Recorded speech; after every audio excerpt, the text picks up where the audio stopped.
Hey, my name is Wendy, and I want to tell a time when God really showed up big in my life. One thing that sticks out when I look back was when I was diagnosed with cancer. I had known that something wasn't right with me for several months, but I couldn't seem to find any answers from doctors. I was 37, so no one would expect that my body was harboring colon and breast cancer. After I finally had doctors run some tests and learned something was wrong, Josh, my husband, and I were terrified, and we didn't know what to do.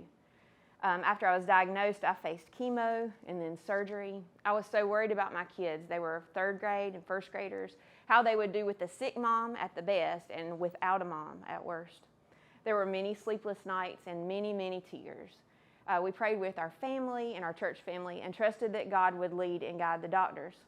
One Friday, when I had just been diagnosed with the second cancer, Josh and I met with my surgeon. He said that we weren't going to start with chemo, that we were going to do one big surgery, take out all the cancer, and then move forward later with chemo and radiation. Josh and I knew that this was the answer that we needed, and the process started.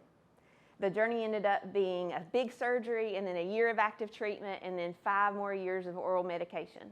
There were many hard days, and in some ways I feel like we're still recovering. But God healed me, and I'm here almost 8 years later with my family and serving God at Real Life Church.